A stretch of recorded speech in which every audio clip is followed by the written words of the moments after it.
Hello YouTube, this is DVD Review Studios here, and today we shall be doing a review on the complete 7th season of The Simpsons on DVD. This is another fantastic collection of episodes featuring 25 in total, and they aired between the years 1995 through to 1996. And overall this is a very fun season, perhaps not as many iconic episodes, but easily some of the most rewatchable and arguably enjoyable as well, along with there being a handful of Marge-centric episodes, with Marge being the prominent front cover character this time around for this season. And in terms of standout episodes that stood out to me personally, we have the obvious, such as Who Shot Mr. Burns Part 2, which is a fantastic follow-up to the cliffhanger from Season 6. Mother Simpson is a great episode delving into Homer's past. Lisa the Vegetarian, one of the show's few permanent changes that actually stood the test of time, and a personal favourite of mine with my biased opinion on how much I love this character, the return of Sideshow Bob in Sideshow Bob's Last Gleaming. Before we do delve into the episodes, here's a look at the DVD set in of itself, which this was the alternative, again similar to the likes of Season 6, with there being the clamshell packaging option available, which again, I personally really don't like, so I opted to go for the matching box set style to match the previous seasons. We also have the backing card, thankfully, for this season as well, which I did retain. So like I mentioned before, 25 episodes in total, spread over 4 DVD discs. Your runtime is looking there at 544 minutes, rated a 12 here in the UK for moderate sex references. And again, as always, which I'm always very impressed with, we have a whole load of special features to go through, such as the usual introductions from Matt Groening, both on the first disc of the DVD and inside the episode guide itself, as a written introduction. We have full audio commentaries on every single episode, with the various cast and crew that are involved. One of my personal favourites is Homer in the Third Dimension featurette, which is basically looking at the behind the scenes of how they constructed the Homer Cubed Treehouse of Horror segment from Treehouse of Horror 6, which is one of my personal favourite horror episodes.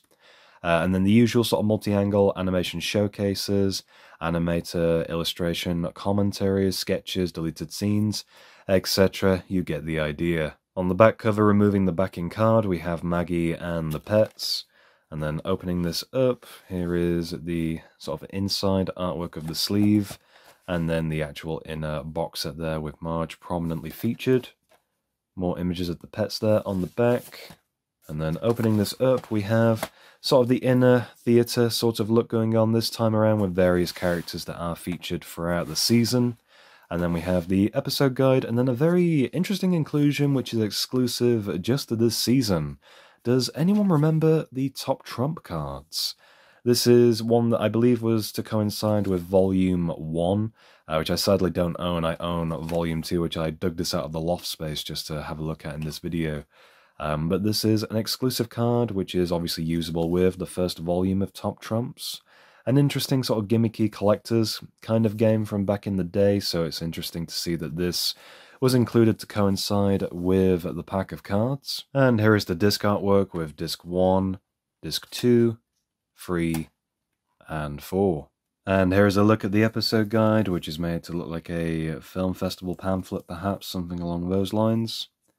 Opening this up, we have a note from Matt Groening. If you want to pause and read that over, you are welcome to do so. Then we have the list of features and what is featured on each individual disc. And then we get to the episodes. And so, beginning with disc 1, first up we have Who Shot Mr. Burns Part 2, which is honestly one of the most exciting points in the show's history. I mentioned in my Season 6 review how much speculation occurred between the season break over the answer to the title question. And all answers are thankfully revealed, and it may not be what you're expecting. Spoiler alert, it's Maggie. That's the short of it anyway. But I really like how this episode does kind of attempt to misguide you. It even shows Maggie and Santa's little helper being interviewed towards the beginning of the episode in relation to Smithers, who was the main suspect, where we see him struggle with the realization that he may have shot Burns. And it's great to see over the course of the episode Lisa getting involved with solving the case. literally beating the Springfield police at their own job. Homer being arrested for the attempted murder was a surprising continuation, and of course, the evidence does stack up in a different way by the end. Brilliant mystery, and remains honestly one of the best episodes in the show's legacy. Next up we have Radioactive Man, which is a fun episode where a film crew casts Milhouse as the sidekick Fallout Boy in the Radioactive Man movie over Bart, just because Bart is 1 inch too short to play the character. And I love how this shows kind of an emotional maturity in Bart, where he accepts this change, while also still trying to be there for his best friend who is struggling with the consequences of stardom. Home Sweet Home Diddly Dum Doodly is one of the stranger episodes of this season, where a series of unfortunate circumstances make it look as though the Simpson children have been neglected by Homer and Marge, and this results in the Flanders family taking them in with a really disturbing end, where they are forced into a baptism ceremony. Bart Sells His Soul is an episode that I really like for its interpretation of morals and faith in what the soul represents. And when Bart gets caught pranking the Springfield church, he is angered by Milhouse, who believes in having a clean soul. And so out of spite, Bart then sells his soul to him for the grand sum of $5. And this is where we see a very creepy deterioration of Bart, who starts to feel incomplete without his soul.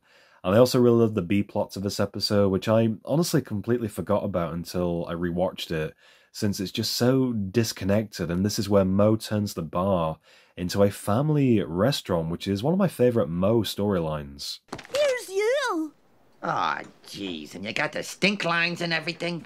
Lisa the Vegetarian is honestly one of the best Lisa-themed episodes, which makes a permanent change to the character, where she decides against eating meat for her own moral values. And I really like how the writers approached this topic, where after seeing an adorable lamb in a petting zoo, it changes how she views animals in general. And I'm glad this was explored, but I really dislike how the writers only committed to the change in Lisa after guest star Paul McCartney agreed to appear in the episode, but on the condition that only if Lisa did remain a vegetarian for the rest of the series. And it shouldn't really take a guest appearance for a major written character to be changed in such a way on an animated sitcom. I think change is good, especially in shows such as this, and that's something that really should have been done anyway, regardless of Paul McCartney's stance on appearing in the episode itself. And last up on Disc 1, we have Treehouse of Horror 6, as ever, another iconic Halloween-themed episode, with 3 individual stories beginning with Attack of the 50-Foot Eyesores, which is a personal favourite where Homer steals the Lard Lad donut, only for the town's advertising mascots to come to life. And I love how that has been a very prominent sort of eye-catching Treehouse of Horror moment, which has gone on to be featured in video games such as the Simpsons game. We have Nightmare on Evergreen Terrace, which is brilliant, utilising groundskeeper Willie as a Freddy Krueger type figure, only using a rake rather than the iconic bladed glove. And then we have Homer Cubed, which was arguably the best of these stories, mainly for the animation techniques used, where there's a fantastic bonus feature on the DVD looking at how the 3D animation was approached. And the story is simple enough, where Homer is trapped in the 3rd dimension and interferes with the physics of this realm, only to end up in the human world by the end, which was a very funny way to wrap up the episode. Moving on to Disc 2, we have King Size Homer, where Homer is fed up with the power plant exercise program and claims disability privileges by putting on an unhealthy amount of weight to just work from home. This is where his laziness causes a near devastating accident at the plant, which then is resolved with his weight, quite literally. This is a memorable episode. It's not a favourite of mine, but it has a lot of amusing dialogue and brief amusing moments. Next up we have Mother Simpson, which is honestly one of my all-time favourite episodes looking at Homer's past, where we meet his mother for the first time. And in the episode, Homer fakes his death to get out of work, and whilst correcting this is where his mother reaches out to him. And I've always found their limited episodes together to be some of the most emotionally enriching, and it's great to see him make new memories with her, but devastating where she is once again kind of sort of taken away due to an ongoing conflict/scandal with Mr. Burns. Another favourite episode, Sideshow Bob's Last Gleaming, which is where we see Bob wage a war on television of all things. And while at a Springfield air show, he threatens the town to renounce all television, and if they don't, he will detonate a nuclear bomb. As it usually goes, the Simpsons children are always the ones to foil his plans, and I love the visual storytelling throughout this episode. It's a very creative one, albeit a very short-lived plot in relation to what Bob is trying to accomplish, but definitely one of my personal favourite episodes featuring the character. Next up we have The Simpsons 138th episode Spectacular, and this is a more experimental episode changing up the format where Troy McClure hosts a retrospective kind of look back on the series from a behind the scenes perspective, and it's kind of like a clip show but far better in terms of presentation.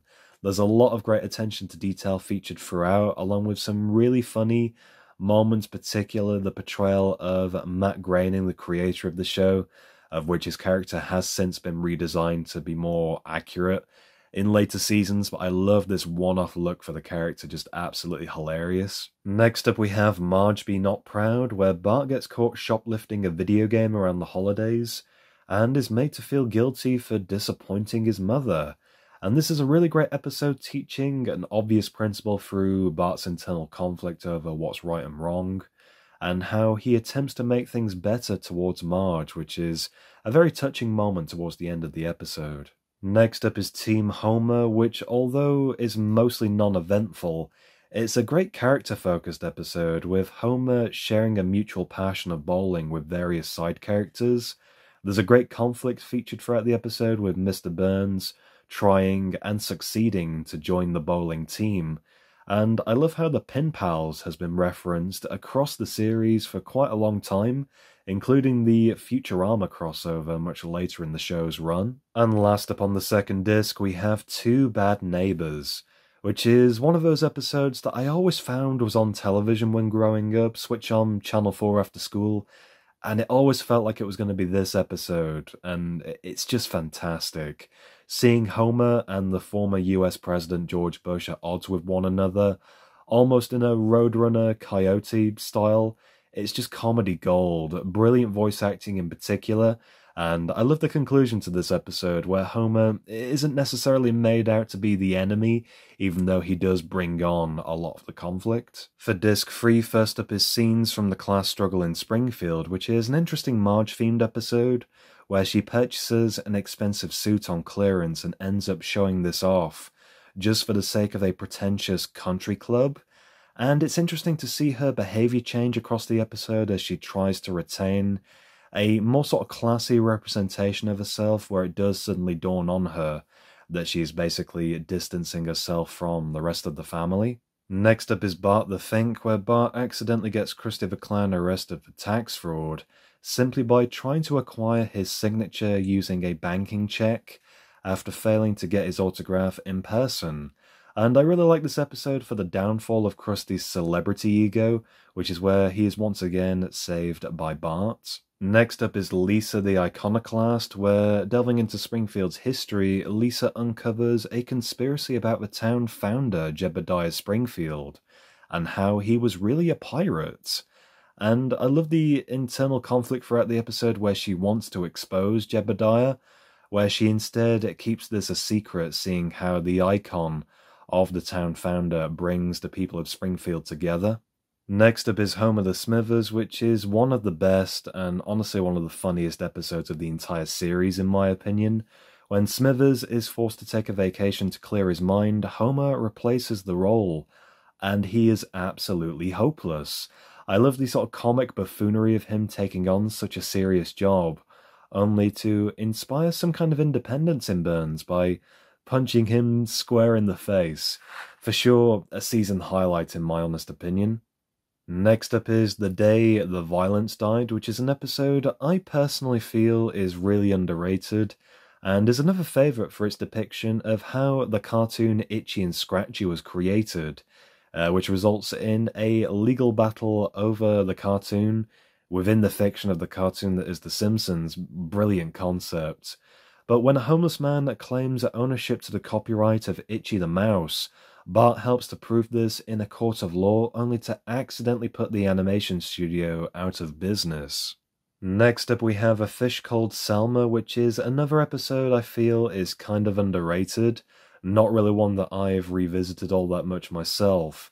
But this time it shifts focus onto Troy McClure, voiced by the incredible Phil Hartman, who is also known for playing Lionel Hutz, one of my favourite characters. And in this episode, it's interesting to try and see the character of Troy normalized, as a celebrity within The Simpsons trying to normalize his public appearance. And when he asks Selma at the DMV to pass his eye test to avoid wearing glasses, he bribes her with a date and uses this date to make his public appearance seem more approachable. And I really like that sort of behind-the-scenes kind of look at the life of Troy McClure. I really wish we had gotten more episodes with his character, but this is definitely one of those rare appearances where we get to actually focus on him as a person rather than him just being a staple in The Simpsons iconography for his one-liners. Hi, I'm Troy McClure. And last up on disc 3, we have a hilarious concept in the episode Bart on the Road, where Bart successfully gains a driver's license by shadowing Patty and Selma working at the DMV, and lying to his parents, he takes Milhouse, Martin, and Nelson on a spring break road trip, and it's a great character chemistry episode with a lot of memorable moments, in my opinion.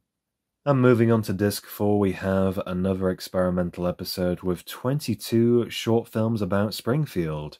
And this is genuinely one of the best episodes of this season. It gives a lot of insight to various characters we don't really see too much of, especially for one-off shorts that would never really work for full-length episodes or full-length plots. And of course, this episode gave birth to the iconic Steamed Ham series of memes. I thought we were having steamed clams. No, I said steamed hams. Next up is Raging Abe Simpson and his grumbling grandson in The Curse of the Flying Hellfish, one hell of a long title. This is an episode where I wish content of a similar nature had been revisited, pairing up Grandpa and Bart, which brought some very interesting character chemistry to the table. And when Bart knowingly is embarrassed by Grandpa, this is where he lets him in on a secret about his past in relation to the Second World War. And so this involves a tontine over a series of valuable paintings, with the last remaining survivors being both Grandpa and Mr. Burns, who greedily wants the paintings for himself, but Bart and Grandpa team up together to try and beat him to it, which I think is a fantastic plotline for this kind of episode. Much Apu About Nothing is an incredible episode, which I feel, due to more recent events, has become all the more iconic for the character. When a proposition is put forward to deport immigrants living in Springfield, it shows a real ignorance towards immigration in general, and this is where the focus moves onto Apu, an Indian man who is technically an illegal immigrant to the USA, now forced to prove himself as an American citizen, just for the benefit of paperwork and staying in America legally. Next up we have Homer Palooza, which is an episode that I'm not overly fond of in all honesty. Homer feels as though he has lost what it takes to be cool in the eyes of his children, and so trying to get down with the kids, he goes on a music tour where he suddenly earns respect by having cannonballs launched at his stomach. I did like the guest appearances of Cypress Hill and the Smashing Pumpkins, but the concept of the episode just feels really out of place for me personally. And to round off this season, we have Summer of 4'2", this time with a shift in focus on Lisa, where she begins to question her lack of popularity, and I found this episode to be quite touching overall for how she struggles with socializing, and it's great to see her really try to push outside of her comfort zone, such as changing how she looks. And when she finally does make some new friends, it's great to see how much this means to her, even if Bart does try and ruin it. And so that's going to do it for my review on the complete 7th season of The Simpsons on DVD. I hope you did enjoy. Overall, like I mentioned at the start of this video, in my eyes, not as many iconic episodes of the show, but for sure some very enjoyable ones and some very fun moments featured throughout. If you did enjoy this video, be sure to leave me a like down below. Let me know in the comments what is your favourite episode from this season.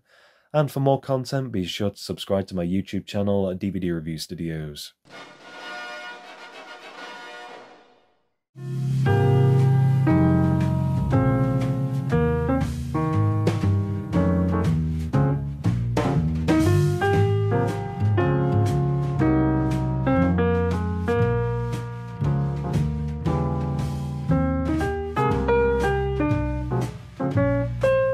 Are you threatening me?